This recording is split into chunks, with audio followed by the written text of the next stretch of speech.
Assalamualaikum warahmatullahi wabarakatuh. Perkenalkan, nama saya Cynthia Ramadini dengan NIM 2011161200013 dengan mata kuliah Linguistik Umum. Di sini langsung saja saya menjawab mengenai tugas yang ada di classroom yang saya ketahui tentang mengenai bahasa, ciri-cirinya dan contohnya adalah berarti susunan beratur yang berpola yang membentuk suatu keseluruhan yang bermakna atau berfungsi. Contohnya subsistem fonologi, morfologi, sintaksis, dan simantik. Tersusun secara hierarkial.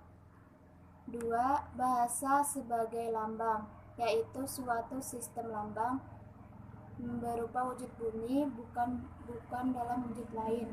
Contohnya pada indeks, tanda yang menunjukkan adanya suatu yang gemuruh, udara yang menunjukkan adanya sungai atau air terjun.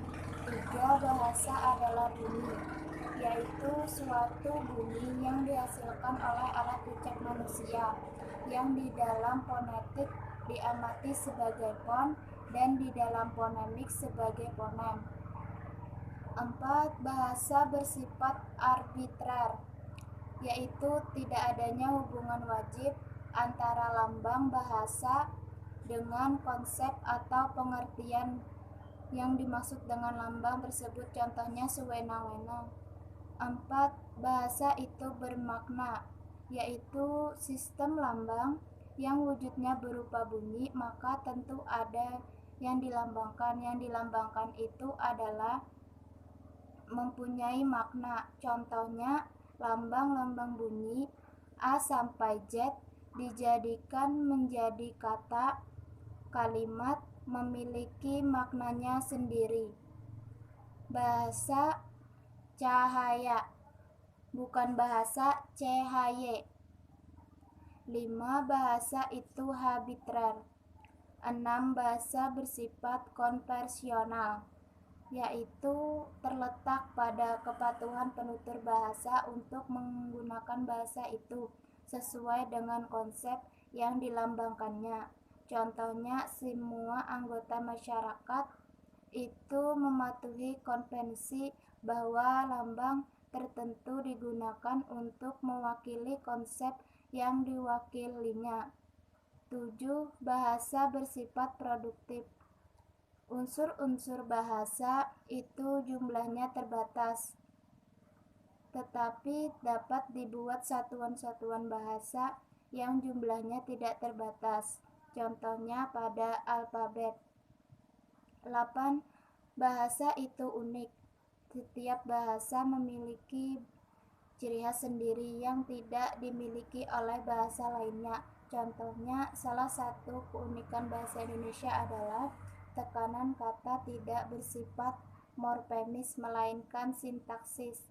9. Bahasa itu universal, yaitu bahwa bahasa memiliki bunyi bahasa yang terdiri vokal dan konsonan. Contohnya, bahasa Arab mempunyai 3 buah vokal pendek dan 3 buah vokal panjang, serta 28 buah konsonan. 10. Bahasa itu dinamis, yaitu keterikatan dan keterkaitan bahasa itu dengan manusia. Contohnya bisa berubah-ubah seperti alay, jablay, boci.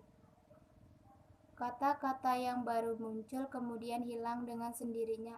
Bahasa itu bervariasi karena latar belakang dan lingkungannya yang tidak sama, maka bahasa yang mereka gunakan menjadi bervariasi dan beragam.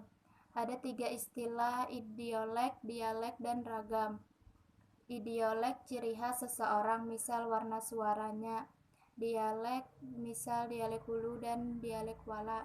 Sosiolek tingkat bahasa dilihat dari sosialnya di masyarakat, seperti kata-kata yang digunakan, misal nyawa, ikam, aku, unda, ulun. 12. Bahasa itu manusiawi, yaitu hanya manusia saja yang memilikinya atau berbahasa. Bagaimana cara membedakan performasi dan kompetensi? Yaitu Pada kompetensi itu sebuah konsep kemampuan di dalam kepala, meliputi kompetensi menyimak, berbicara, membaca, menulis. Di dalam menyimak memiliki aturan-aturan, di dalam berbicara memiliki aturan-aturan. Sedangkan performasi itu diperformasikan, dibicarakan dalam bentuk berbicara dengan orang lain, menghasilkan bahasa atau informasi.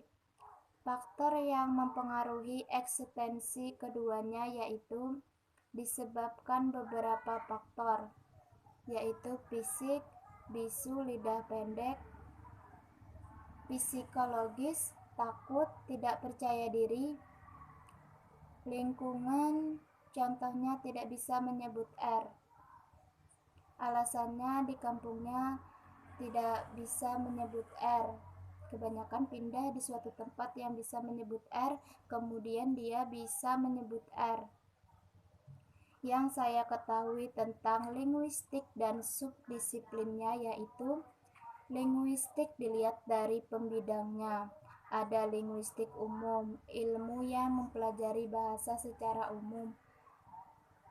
Contohnya teori, fonologi, morfologi, sintaksis, dan semantiknya.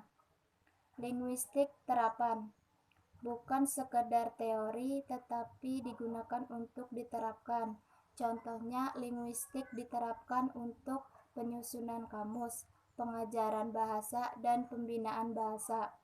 Linguistik dilihat dari sifat telaahnya.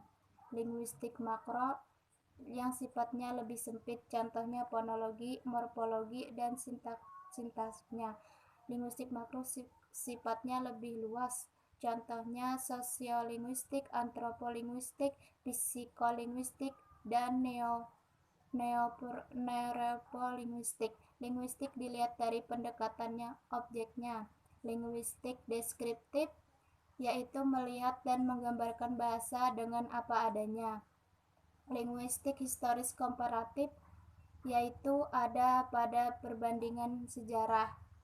Contohnya bahasa Jawa dengan bahasa Banjar pada waktu 2020. Linguistik kontrastif membandingkan bahasa-bahasa pada periode tertentu untuk menentukan persamaan maupun perbedaannya. Di sini hanya pada satu periode. Contohnya bahasa Sunda, bahasa Banjar, bahasa Sunda pada zamannya kemerdekaan, pada zamannya sesudah kemerdekaan. Linguistik sinkronis menyelidiki bahasa pada waktu tertentu, satu bahasa satu periode. Contohnya bahasa Banjar pada masa pendudukan Belanda. Linguistik diakronis mempelajari bahasa dari masa ke masa, sifatnya vertikal. Contohnya sama seperti bahasa Indonesia, dulu ada Alkisah, kemudian ada kata-kata baru.